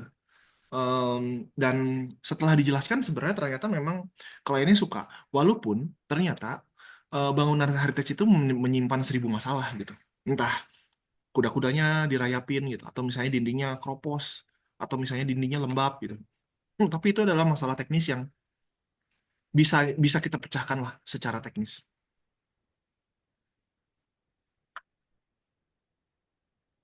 Itu Mas Wira kira-kira. oke. Terus komunikasi dengan kliennya aman ya? Ya, aman. So far mereka happy sih dengan hasilnya, walaupun sebenarnya ya bisa dibilang konservasi bangunan itu tidak mudah juga, gitu. Sulit Saya gitu. sering ya. Karena kita harus punya dokumen lamanya dulu. Baik. Oke, kita lanjut lagi bagi rekan-rekan yang ingin memberikan pertanyaan boleh di kolom chat ataupun raise hand. Ini ada pertanyaan dari Pak Herianto. Ada rekomendasi nggak Pak jenis bahan anti anti rayap yang baik, bahan bangunan yang anti rayap yang baik? Nah, jadi gini Pak, biasanya ya, kalau rayap itu biasanya hidup di pegunungan. Kalau di pantai, itu karena hawa pantainya mungkin jadi penyikapan kita beda-beda. Kalau material kayu, em, kita harus pahami dulu bahwa rayap itu makan selulosa di dalam kayu. Artinya mereka tidak lebih suka kayu yang lama daripada kayu baru. Jadi biasanya kalau saya menggunakan bangunan kayu, saya lebih lebih memilih untuk menggunakan kayu bongkaran. Kalau di sini banyak yang bekas misalnya gerobak truk atau bekas beca, bekas kapal laut, bekas bangunan lama gitu. Itu chance untuk dirayapinnya sedikit gitu. Jadi memang kita harus bergerak dari situ dulu. Nah, karena saya dulu nekat bikin bangunan kayu ini, terdengarlah sampai ke Sumitomo di Tokyo. Sehingga saya diundang ke sana untuk memperlihatkan bagaimana menghilangkan selulosa gitu. Jadi, orang Jepang ini dengan bangunan kayunya sudah berhasil menciptakan kayu yang tidak bisa dimakan rayap karena selulosanya sudah hilang. Caranya adalah menggunakan dari bibitnya. Mereka bibitnya sudah anti selulosa. Ketika sudah panen, mereka menghilangkan selulosa dengan direndam secara kimia. Setelah dikimiain, terus disedot pakai vakum sehingga selulosanya hilang. Nah, di Indonesia belum ada fabrikator yang seperti itu. Setahu saya Pak Heri, mohon tambahkan kalau salah. Sehingga yang memang satu-satunya cara untuk menghindari rayap di area perkotaan yang sudah dirayapin adalah salah satunya dengan cara kimia. Tidak ada cara lain. Kecuali memang seperti saya dan Pak Eko Prawoto. Jadi tiap hari mau nyapu dan memberikan umpan kayu segar kepada rayap. Itu cara yang paling efektif kalau menurut saya. Baik. Jadi eh, kita lanjut lagi. Mungkin di sini ada rekan yang raise hand dari Pak Arsitek Indra Syamsul Bahrizain. Pak Indra boleh langsung open mic saja untuk bertanya. Silakan. Assalamualaikum warahmatullahi wabarakatuh. Apakah suara saya terdengar, Pak? Waalaikumsalam. Waalaikumsalam. Kedengaran Pak. Terdengar. Oh ya, tadi saya lihat perencanaan. Saya langsung ke pertanyaannya, Pak ya. Eh, Tadi saya lihat perencanaan apa dari gambar Pak yang pemateri. Itu saya lihat bentuknya itu saya kurang melihat ada ventilasi atau bukaan. Berkaitan dengan hal itu, Pak, begini, saya punya satu pengalaman kalau bangunan kayu kan pada dasarnya kita membuat bangunan kayu itu kan istilahnya untuk pengkondisian ruang begitu. Jadi penyerapan apa tentang panas begitu tidak mudah terserap ke dalam, tapi kalau panas sudah terlanjur di dalam itu tidak mudah untuk keluar. Eh, Berkaitan dengan ini, Pak, kan ada bangunannya itu hampir dekat dengan atap. Nah, kita kan ini negara tropis. Jadi kalau umpamanya kan tadi ini bangunannya mungkin segmennya untuk menengah ke bawah. Kalau kita buat seperti ini, contohnya bagi kami yang tinggal di Makassar itu kan rata-rata kita di sini kan cuacanya agak panas, Pak. Dia biasa berkisar dari 32 sampai 34 derajat Celcius. Seumpamanya kalau pemilik owner ini istilahnya orang menengah ke bawah, dia tidak mau menggunakan AC. Bagaimana cara untuk istilahnya apakah dia bisa nyaman di dalam situ? Sedangkan pernah saya kan membuat ada suatu bangunan yang ruangannya itu di dekat istilahnya dia seperti di bangunan luar negeri itu atap di daerah atap itu juga dipergunakan untuk kamar dan alhasil orangnya tidak bisa tinggal kalau tidak pakai AC. Sedangkan kalau kita pakai AC istilahnya kan kita sudah istilahnya menambah budget dan istilahnya ada juga sumbangsi untuk pengurangan emisi karbon juga. Apa solusinya Pak kalau umpamanya seperti bangunan seperti ini kita terapkan di daerah yang cenderung panas, penghuninya di dalam juga merasa sejuk, walaupun umpamanya biasa begini kan kita buat bukaan. Bukan ini juga ada biasa masalahnya. Biasa kalau kita bikin bukaan ini kan biasa serangganya masuk. Taruhlah kita bikin lagi RAM. RAM ini lagi kan ada istilahnya masa masa pakainya paling lama biasa RAM itu kan biasa kita buat dari apa plastik ataupun dari aluminium juga biasa sampai 5 tahun itu sudah biasa kertas-kertas begitu Pak. Yang kedua juga masalah debu. Nah, itu kan biasa masuk begitu. Kalau kita bangunan yang tidak pakai AC kan debunya itu lalu lalang masuk begitu. Alhasil penghuni di dalam juga merasa tidak nyaman. Saya mau minta saran saran istilahnya bagaimana kita menanggapi desain seperti itu, Pak. Ya, makasih, Pak. Siap, Pak Arsitek Indra, terima kasih. Saya suka sebenarnya ketika ada apa namanya hal-hal yang kritis seperti ini. Jadi memang kalau bisa dibilang bangunan yang kantor kita tadi memang tidak tropis, Pak Indra. Itu tuh adalah satu satu benda yang memang kita ciptakan hanya untuk produk kita sendiri. Nah, kita memang tidak ulang karena memang itu panas. Nah, cuma kalau masalah kelembaban itu sebenarnya kayunya itu sudah kita oven dulu sebelum kita bangun. Nah, makanya sebenarnya untuk cabin-cabin yang terbaru yang kita tidak presentasikan di sini memang tidak plafonnya tidak miring. Saya setuju dengan Pak Arsitek Indra bahwa eh, kelembaban ini menjadi satu faktor yang kita concern gitu.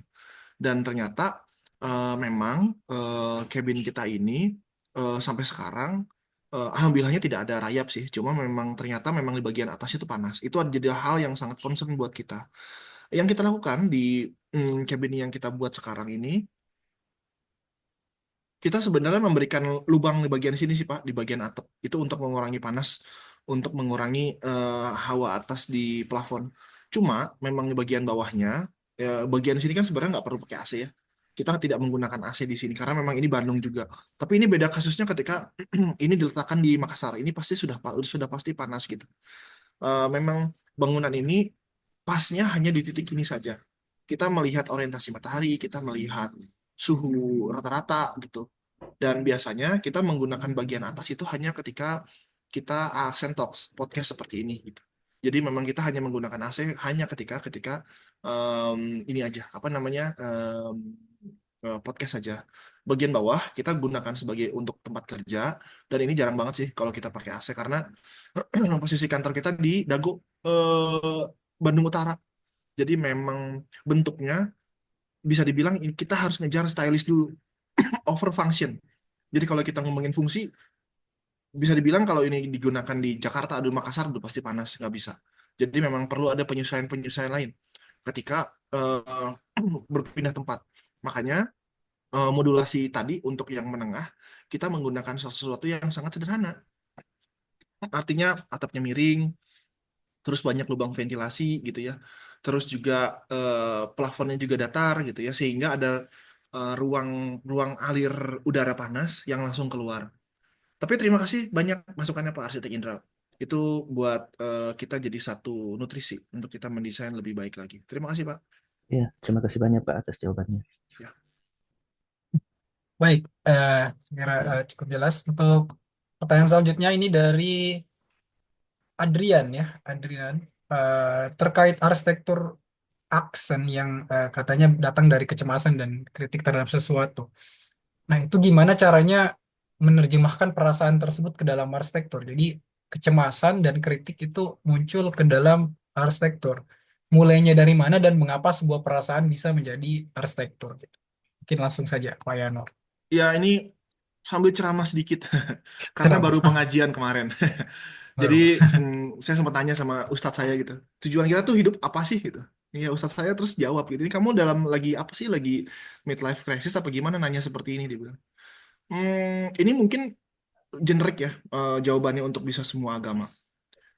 Dia bilang bahwa kalau di agama kita, sama agama saya di Quran, manusia hidup tuh cuma ada dua tujuannya. Satu, untuk beribadah.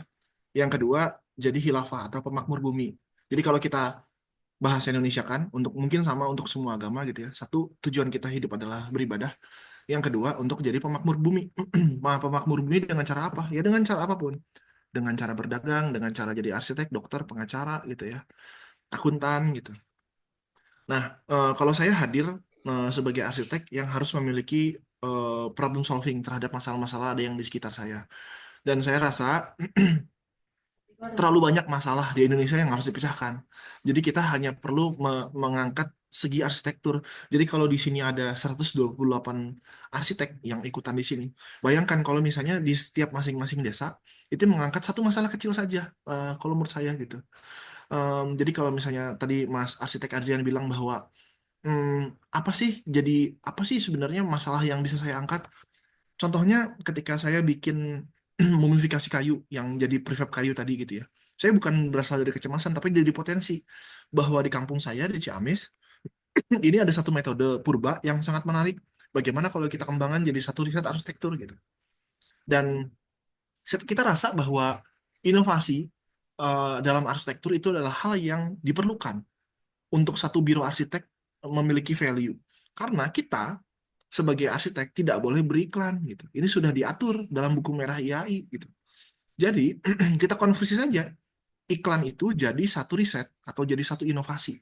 Yang kalau saya caranya adalah mempublikasi riset gitu ya. Seperti kantor saya gitu ya. Walaupun tidak sempurna, itu adalah barang riset yang saya jadikan. Sehingga tadi misalnya ketika Pak Indra kritik, sama saya juga kritik Pak. Oh nggak bisa nih dipakai. Ini panas gitu ya. Ini ada beberapa kekurangan. Nah saya lengkapi di produk berikutnya. Gitu. Jadi lebih baik kita mengulang proses untuk mengetahui kesalahan yang terjadi. Dan itu yang kita lakukan gitu. Menjadi satu produk yang sebenarnya sangat sederhana. Ini Ambular ini adalah produk yang sangat sederhana kalau saya gitu. Bentuknya nggak bagus-bagus amat gitu ya. Cuma saya mau mencakup scope of market, certain market yang memang rumahnya di bawah 500 juta. Dan menurut saya ini adalah proses riset panjang kita gitu. Karena saya melihat yang datang ke kita yang saya tolak-tolakin banyak sekali orang yang datang ke kita yang pengen ngedesain harganya 300 juta gitu, 400 juta gitu. Kalau di Aksen kita tolak gitu, karena sulit sekali untuk mendesain. Daripada over budget, daripada kita over promise gitu ya, under deliver, lebih baik ya sudah kita buat saja produknya gitu. Jadi memang saran buat Mas Adrian sebenarnya memang kita harus lebih peka sih. Karena kalau menurut saya desainer itu kesalahannya adalah mendesain sesuatu yang tidak orang butuhkan. Nah, bagaimana mengasah emosional atau kepekaan itu ya dengan cara bekerja saja sih kalau saya mah gitu. Untuk melatih kepekaan ya pasti harus dengan jam terbang gitu. Bukan artinya bahwa kepekaan saya terhadap desain ini sangat dalam, tidak gitu. Saya mencoba hanya memecahkan masalah-masalah kecil aja yang ada di sekitar saya. Kira-kira begitu jawabannya Mas Adrian. Baik, jadi di sini ada yang mengangkat tangan, jadi yang resen kita utamakan dulu yang resen ya. Boleh Pak Arif, halo Pak Arif, boleh di open mic untuk memberikan pertanyaan. Ya, silakan Iya, Pak Arif. oke. Makasih atas kesempatannya, Pak. Ya, Jadi mungkin saya langsung saja. Untuk bangunan komplek tadi, Pak, yang maksudnya dari kayu itu, apakah sudah ada uji kira-kira berapa sih kekuatan skala Richter yang bisa apa ketahanan gempa yang bisa dilalui, dikarenakan dari sebelumnya metode sebelumnya yang maksudnya di wilayah kami kan biasanya itu untuk bangunan rumah panggung itu kan mereka gunakan struktur itu lebih cenderung ke struktur pen atau dalam artian sambungannya itu pen untuk apa eh, bisa mengimbangi getaran gempa itu. Nah, saya lihat ini kalau bangunan ini yang struktur kayu yang ada di modulasi ini eh, secara visual mungkin saya lihat bisa saya lihat juga semacam masih kaku dalam mungkin melihat ketika ada gempa itu. Makasih itu saja Pak mungkin saya anukan pertanyakan karena mungkin kalau wilayah Sulawesi yang rawan gempa itu bisa saja mungkin kemampuan itunya Pak yang apa untuk menahan gempanya itu yang kira-kira masih dipertanyakan. Makasih. Siap. Terima kasih Pak Arif. Jadi untuk bikin bangunan ini bisa dibilang ini costnya sangat tinggi Pak. Sampai produk akhir jadi ini kurang lebih per meternya adalah 20 juta rupiah. Nah, kenapa tercipta luasan sebanyak itu? Karena kita juga melakukan riset seperti yang tadi Pak Arif bilang. Ini juga Mas Asari Abdullah bertanya tentang fire standard ya. Jadi memang sekalian saya jelaskan saja bahwa boleh. ada beberapa tes yang kita lakukan sebelum kita membuat bangunan ini. Yang pertama adalah dengan desain seperti ini kita berhasil bertahan di 6 skala Richter. Ternyata kurang. Karena ternyata gempa-gempa di Indonesia tuh bisa jadi 7, bisa jadi 8, cuma rata-rata gempa di Indonesia rata-rata 5. Ya, tapi kita juga tidak bisa menebak sebenarnya berapa skala Richter yang terjadi.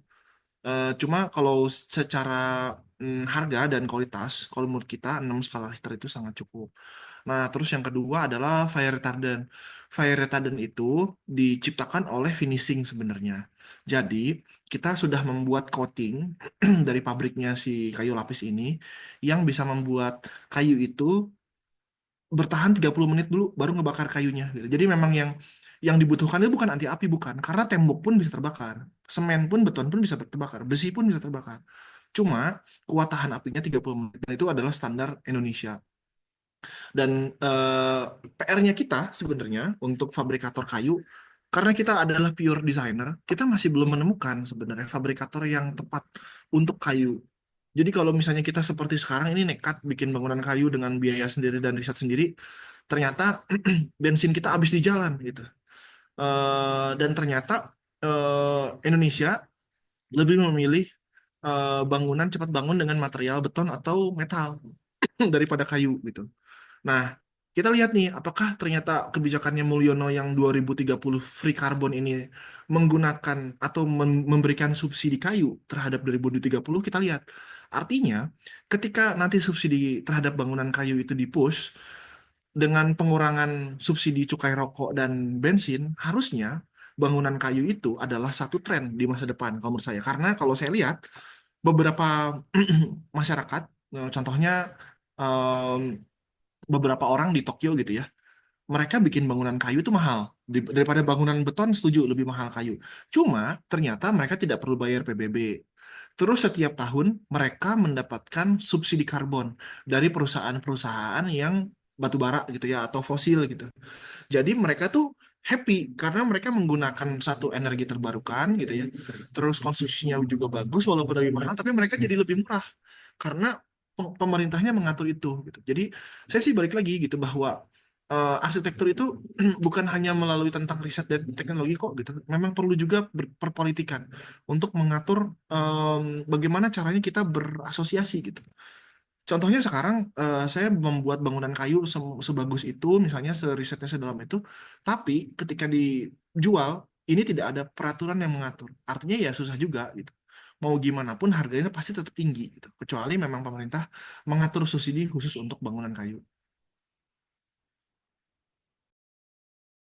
Oke, baik. Kita masih ada waktu. Bagi rekan-rekan yang ingin memberikan pertanyaan, silahkan ya. Pak Yanwar boleh minum dulu, Pak Yanwar. Ya, jadi silakan ya teman-teman kalau ingin diskusi.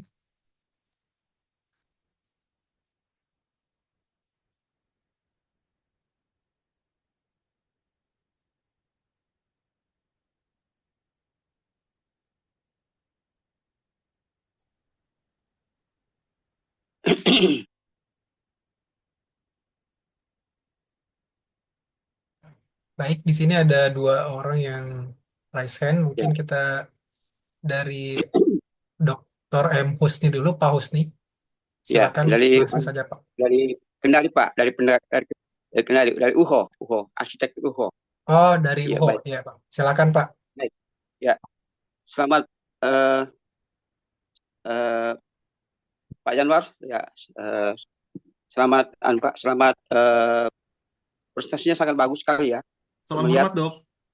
ya, salam teman-teman dari arsitek UHO Kendari. Ya, Dari Pak Kendari. Arif. Ya, Ya, silakan, Pak. baik, baik. Saya sangat melihat sangat bagus sekali ya penjelasan Pak Yanwar. Tapi yang saya eh, ya kebetulan saya dosen arsitektur dan pasca sarjana ya saya alumni ITS Surabaya. Jadi saya itu berkecimpung dengan Pak arsitektur dan lingkungan. Dan lingkungan. Baik. Yang pertama Pak Yanwar.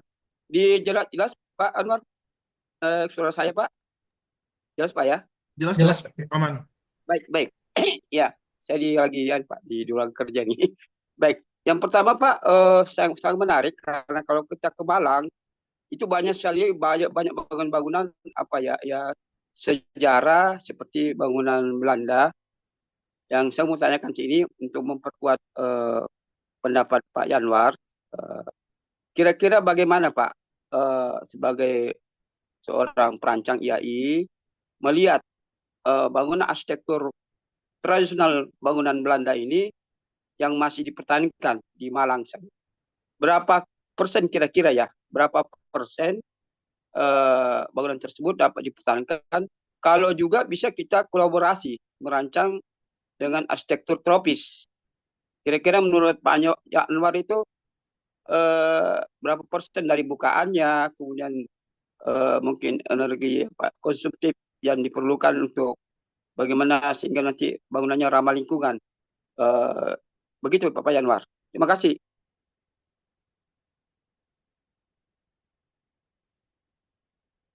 Ya, terima kasih Pak Yanwar. Baik, Pak. Ya, Siap, silakan.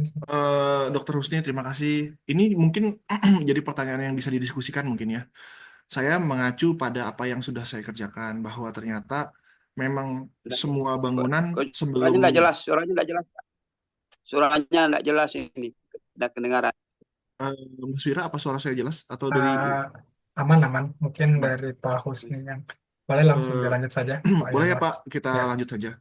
Jadi kalau dari saya pengalaman terakhir saya merevitalisasi Gedung Pancasila Pak di Jakarta. Itu bangunan yang umurnya sudah 200 tahun di tahun ini. Fungsinya sudah beragam sekali dan pada saat itu Presiden Soekarno mensahkan Pancasila 5 butirnya di gedung sana. Ternyata setelah kita cek, ternyata terjadi gagal struktur yang membuat bangunan itu akan bisa rubuh kapan saja. Pilihannya antara dua, kita menghancurkan nilai sejarah atau memang kita merenovasi bangunan tersebut. Ternyata nilainya sangat fantastis. Untuk renovasi 600 meter persegi saja, biaya yang dibutuhkan adalah 42 miliar. Artinya, hampir 100 juta per meter persegi, Pak. Nah, kita juga bingung sebenarnya ini gimana ya caranya, karena aciannya khusus, terus dibutuhkan tim arkeologi dulu untuk menggali dasar sejarahnya, untuk mencari bukti-bukti evidence sejarahnya juga sangat sulit gitu. Jadi kalau saya lihat bahwa ternyata memang eh, pemilik bangunan bersejarah lebih suka menghancurkan bangunan lama daripada mempertahankan, Pak. Karena ini juga sebenarnya adalah salah satu kebijakan politik. Tidak ada benefit yang didapatkan ketika kita mempertahankan bangunan tersebut.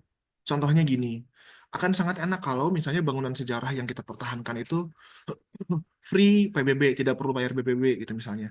Atau misalnya dapat award gitu ya. Atau misalnya seperti beberapa negara di eh, sana gitu ya di timurnya kita seperti di Inggris, di Belanda, di Jerman itu tuh ketika mempertahankan bangunan lama kemudahan yang mereka dapatkan luar biasa banyak karena mempertahankan bangunan lama juga sangat sulit gitu per meter perseginya mahal gitu ya apalagi kalau misalnya kita ngomongin bangunan lama itu udah pasti di pusat kota gitu di Malang, di Bandung, di Jakarta kota, di Jogja gitu atau di Makassar itu pasti pusat kota gitu dan saya juga melihat tidak ada metode restorasi yang instan untuk merestorasi bangunan yang lama karena bangunan lama itu tahunnya pasti beda-beda, metode konstruksinya beda-beda, yang buatnya beda-beda gitu, dan kebijakan setiap daerah berbeda-beda.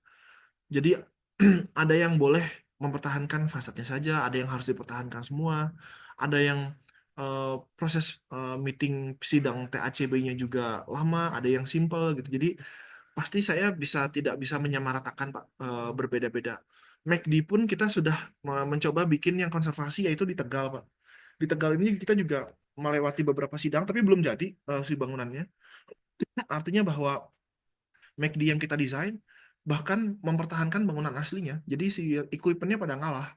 Jadi bangunan-bangunan fungsi-fungsi equipment aslinya itu dipertahankan dan equipment barunya itu kita bikin bangunan baru gitu demi menghargai kesejarahannya Pak. Cuma memang ya saya bisa bilang bahwa tidak semua pemilik usaha mungkin atau penghuni menghargai kesejarahannya. Baik. Eh, ya, tadi ada Pak Asari juga yang angkat tangan. Pak Asari, Ya, terima kasih. ya silakan Pak. Ya, Pertanyaannya. terima kasih Pak. Tadi materinya sangat menarik, ini terutama masalah kayu ya. Jadi kalau di Sulsel juga itu Pak, di daerah-daerah itu sekarang kan banyak rumah-rumah kayu, rumah-rumah panggung. Nah, kami pernah juga menangani rumah raja itu yang berusia 100 tahun. Jadi bertahan 100 tahun. Mungkin ada beberapa bagian yang perlu diganti kayunya, ada juga yang perlu perkuatan lagi. Cuman sampai sekarang setelah kami buat itu masih cukup bagus. Nah, isunya kalau yang saya mau sampaikan bahwa sebenarnya rumah kayu juga itu punya ketahanan yang cukup bagus. Ini tergantung dari jenis kayunya. Nah, cuman kan sekarang ini pengetahuan kita tentang kayu ya masih terbatas. Apalagi ketersediaan kayu di daerah. Kayak kayu ulin kan bagus. Cuman kan tidak banyak yang pakai karena harganya mahal. Nah, untuk saya mau minta ini mungkin ya, bagaimana pendapatnya tentang apakah rumah-rumah panggung ini menjadi salah satu bagian yang bisa diprospek juga ke depan, karena terus terang kalau di daerah itu harganya cukup murah Pak, kalau untuk rumah kayu ketimbang rumah batu. Karena saya pernah bangun rumah kayu itu tidak sampai 1,5 juta sampai 2 juta per meter saja untuk menghabiskan dana. Sedangkan kalau kita sekarang membangun rumah batu itu 4 juta sampai 5 juta per meter. Mungkin begitu Pak, anunya apa eh, yang saya mau tanyakan tentang kayu. Apakah bisa menjadi prospek yang baik ke depan untuk memberikan perumahan yang terjangkau bagi masyarakat? Terima kasih. Siap, terima kasih Pak Asari insight-nya. Kebetulan bangunan yang kita restorasi di Gedung Pancasila juga kemarin menggunakan ada beberapa struktur kayunya. Nah, cuma masalahnya itu kan struktur kayu yang digunakan 200 tahun lalu. Kita tidak bisa menemukan year correction yang sama 200 tahun lalu. Artinya dari kurator Pak Yuda dan Pak Danang kemarin merekomendasikan kayu yang lebih dari 70 tahun saja. Jadi kita dapat dari perhutani Pak. Jadi di perhutani ada kolektor yang memang sudah membuktikan bahwa kayunya sudah berumur 70 tahun dan kayunya sama kayu ulin. Em, memang harganya fantastis Pak. Saya rasa di Toraja juga em, eh, ininya strukturnya pakai hardwood. Saya nggak tahu jenis kayu apa. Cuma sudah pasti saya waktu itu ngobrol Pak dengan orang Sumitomo di Jepang. Kok bisa ada orang yang mau bikin bangunan kayu padahal mahal? Ya itu tadi karena banyak kemudahan dari negaranya yang mempermudah mereka menggunakan bangunan kayu Pak. Dan saya rasa Indonesia harus mulai gitu. Setidaknya ini Raffi Ahmad gitu ya atau misalnya beberapa influencer baiknya rumahnya kayu gitu. Setidaknya itu memberikan satu perspektif gitu. Jadi jangan lagi rumahnya yang kayak keriting-keriting kayak Hercules kayak kue gitu. Bisa nggak sih orang kaya rumahnya kayu gitu? Karena kayu di Indonesia, kalau kita mau menggunakan kayu-kayu lama bongkaran joglo, bongkaran em, apa namanya rumah panggung, itu harusnya costnya mirip lah dengan beton gitu, dengan gaya yang khusus juga gitu. Dan kalau saya lihat, saya sih setuju Pak dengan Pak Asari gitu ya. Saya juga lagi mengembangkan beberapa micro house. Ini pesanan dari beberapa pemerintah daerah Pak micro house prefab ini kita lagi mengembangkan menggabungkan antara struktur kayu dan struktur metal. Kenapa kenapa kita gabungkan dengan struktur metal? Karena satu-satunya adalah harga, Pak. Jadi kita belum menemukan harga kayu yang bisa ekonomis gitu, seekonomis beton atau metal gitu. Cuma kita push the boundary, kita kekeh bahwa kayu harus ada gitu. Saya nggak mau kayu nggak benar-benar ada. Walaupun sebenarnya kayu ini adalah gabungan bagian kecil saja dari struktur utamanya. Jadi ya saya rasa ya di sini ada lebih dari 100 orang gitu ya, 130 orang. Baiknya kalau misalnya masing-masing dari setiap kita belajar kayu gitu ya, kayu tidak akan punah gitu. Sayangnya saya di bangunan baru sangat sulit sekali menggunakan kayu yang asli dari mulai supply-nya gitu ya, dari mulai harganya gitu ya. Susah lah dan yang ketiga sertifikasinya gitu. Walaupun sebenarnya tahunnya sama, saya tidak bisa beli kayu bodong gitu. Jadi memang kayu pun sebenarnya ada grade-nya dan ada sertifikasinya gitu. Jadi proses kita panjang, tapi ya memang harus kita mulai. Terima kasih pertanyaannya Pak Sari. Terima kasih atas penjelasannya, Pak Yanuar. Eh, Mungkin kita kasih kesempatan lagi kalau ada sebelum kita menuju ke kesimpulan. Mungkin ada yang ingin ditanyakan lagi bagi rekan-rekan. Karena mengingat waktu kita mungkin sekitar 20 menit lagi.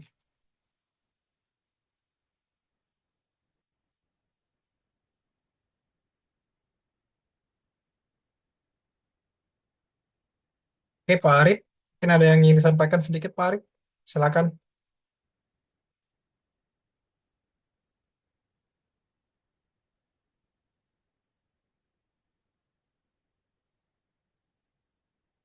Halo, Pak Arif.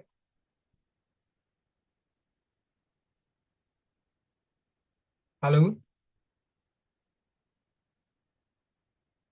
Halo, Pak Arif. Ini mungkin kepencet ya? Atau bagaimana? Raise hand-nya. Ya, ya, Ya, halo. ya, halo, Pak. Benar, Pak. Ya, kedengaran. Sudah ada kan? Ya. Sudah. eh, jadi ada upaya pengembangan teknologi dari perusahaan dari apa? Dari Pak siapa tadi? Saya lupa namanya. Untuk Yanuar. secara efisiensi itu, Pak Yanwar ya, efisiensi penggunaan kayu itu dalam artian bukan cuma kayu kelas 1 saja yang bisa digunakan. Karena secara historikal, mungkin di beberapa wilayah, anggaplah Sulawesi itu Mungkin kalau mau menggunakan kayu yang mungkin kualitasnya bagus, mungkin agak kurang karena di beberapa daerah itu memang lebih cenderung kayunya mungkin paling banter di kelas 2 atau yang kayu kelas 2 ke bawah yang digunakan. Untuk kelas-kelas 1 itu yang kualitasnya bagus itu kayaknya agak susah didapatkan. Secara teknologi, maksudnya kualitas kayu yang mungkin taraf kelas 2 3 itu bisa di-upgrade supaya bisa lebih bagus kualitasnya digunakan dalam konstruksi bangunan tersebut. Mungkin itu, terima kasih.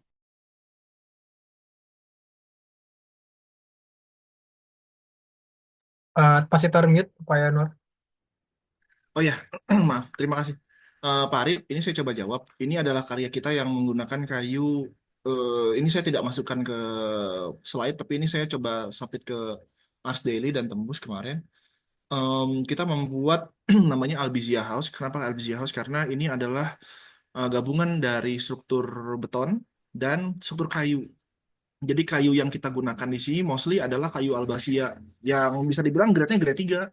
Jadi kalau misalnya di toko-toko besi itu fungsinya adalah bekisting, Pak. Jadi memang hanya untuk menyetak beton saja. Tapi dengan cara memumifikasi, mungkin nanti teman-teman bisa lihat.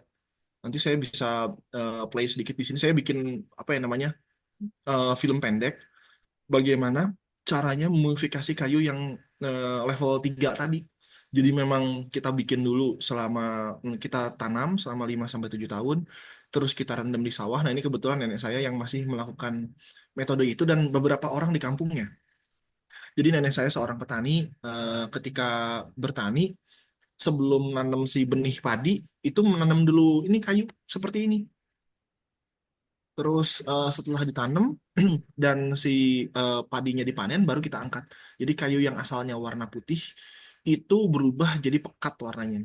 Tujuannya adalah membuat density si kayu makin padat dan membuat anti rayap, Pak. Jadi mungkin teman-teman bisa lihat di sini ini yang kita lakukan. Jadi ini dapat award di Good Design bukan gara-gara desainnya bagus, tapi memang kita mencoba ngulik bagaimana metode purba tadi menjadi satu arsitektur yang bisa digunakan di era modern, Pak. Mudah-mudahan menjawab, Pak Arif. Baik, luar biasa ya. Eh, ada lagi? Kalau sudah tidak ada lagi, kita mungkin kita langsung ke akhir acara saja. Jadi setelah pemaparan materi dan setelah sesi tanya jawab, mungkin ada sedikit closing statement dari Pak Yanuar. Mungkin langsung saja Pak Yanuar mungkin ada sedikit closing statement lah istilahnya. Silakan Pak. Saya berterima kasih aja ya buat teman-teman Ya, Mace, teman-teman IAI, teman-teman senior yang sudah hadir di sini. Terima kasih diskusinya. Kita bisa reach lagi. Saya ada Instagram @yanuarpf, ada @aksenstudio. Kita diskusi di sana. Karena mungkin waktunya singkat. ya, Kabarin juga kalau ke Bandung kita banyak diskusi soal arsitektur lah. Kalau sama saya pasti diskusinya banyak curhatnya. Tapi curhat yang menghasilkan solusi ya. Itu ya. aja dari saya, Mas Vira. Terima kasih Nah, teman-teman. ya, nanti kalau ke Makassar juga boleh berkabar. Pasti, pasti. Terima kasih, Mas Vira. Siap. Oke. Baik, sebelum kita tutup acara kita, bagi yang belum melakukan absensi, silakan absensi. Ya, karena ini wajib bagi pendaftar KUM ya, karena kita tidak akan bantu mengeluarkan KUM-nya kalau dianggap tidak hadir ya. Jadi tolong teman-teman yang mendaftar sebagai pendaftar KUM, silahkan melakukan absensi di kolom chat. Baik. Nah, sebelum kita tutup, mungkin kita akan masuk ke sesi foto bersama. Ya, foto bersama. Mungkin teman-teman dari panitia, Mace bisa standby untuk capture. Jadi di sini pesertanya ada 123 orang, ada 5 slide ya, ada 5 slide. Mungkin teman-teman peserta juga boleh nyalakan kameranya untuk di capture untuk foto bersama. Jadi foto bersama kan saya pandu dan teman-teman panitia boleh capture. Mungkin kita mulai dari slide pertama. Saya hitung mundur. 3, 2, 1.